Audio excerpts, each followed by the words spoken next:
გამარჯობა, დღეს ჩვენ ვიყოფებით საქართველოს პარლამენტის ეროვნულ მუზეუმში, რომელსაც 166 წლიანი ისტორია აქვს. საჯარო ბიბლიოთეკას ეკუთვნის 5 კორპუსი, სადაც განთავსებულია 16 სამკითხველო დარბაზი, 780 ადგილი მკითხველისთვის და აქ ინახება 3 მილიონ ნახევარზე მეტი წიგნი, რომელთა შორისაც არის როგორც სამეცნიერო და ლიტერატურული ჟანრის ნაწარმოებები, ასევე უნივერსალური ბეჭდური გამოცემები და დოკუმენტები. ასევე საჯარო ბიბლიოთეკას ეკუთვნის პერიოდიკის უდიდესი კოლექცია და აქვს მრავალი ფონდი.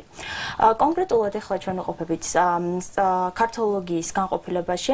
ქართოლოგიის განყოფილება პირველად ის განყოფილება დაარსდა 1935 წელს, თავდაპირველად ის იყო კავკასიოლოგიის კაბინეტი, შემდეგ ერთი წლის მერე მხარეთმცოდნეობის კაბინეტი, ხოლო ბოლოს 1980 წლიდან დღემდე ეს განყოფილება ატარებს ქართოლოგიის სახელს.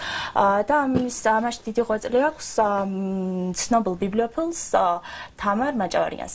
აქ მკითხველს ემსახურება საქართველოსა და კავკასიის შესახებ გამოქვეყნებული საინტერესო წიგნებით ლიტერატურით დაკომპლექტებული წიგნადი ფონდი სხვადასხვა ენებზე. ამ ფონდის მთავარი დამფუძნებელი იყო ევგენი ვეიდინბაუმი, რომელიც იყო კავკასიოლოგი და 3000-მდე წიგნი ეკუთვნის მას საქართველოს კავკასიის გეოგრაფიაზე, ისტორიაზე და გეოლოგიაზე. აქ არის ამჟამად 40-მდე ადგილი და 5000-მდე წიგნი მკითხველისთვის საქართველოს ისტორიის, გეოგრაფიის, კულტურის, ფლორისა და ფაუნის შესახებ.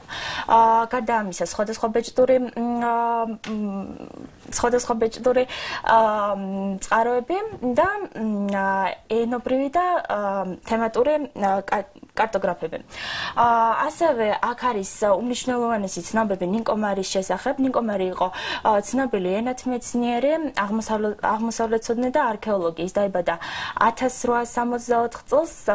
მამით შოტლანდიელი და დედით ქართულ ნინკო მარი ხშირად ხუმრობდა იმის შესახებ, რომ მის მშობლებს არ ჰქონდათ საერთო ენა და სწორედ ის ენის სინთეზი იყო მისი პირველი ლინგვისტური გამოცდილება.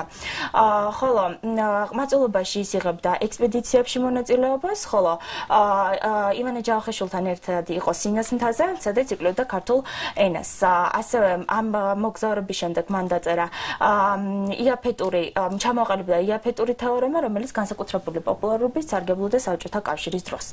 ასევე არის სასულიერო სემინარი ლიტერატურის თარგმნელი გრიგოლ ხანძთელი და პეტრე იბერის ცხოვრება, არის რუსთავოლოგიის ჩამომყალიბებელი, თუმცა მის შეხედულებებს არ იზიარებდნენ ილია ჭავჭავაძე და კონსტანტინე გამსახურდია. თქვენ შეგიძლიათ მის მუზეუმში შოხატაურში ჩასვლა, ან მოსვლა და დამატებითი ინფორმაციის დაკითხვა ჩვენ ბიბლიოთეკაში მშვიდად და კომფორტულ გარემოში.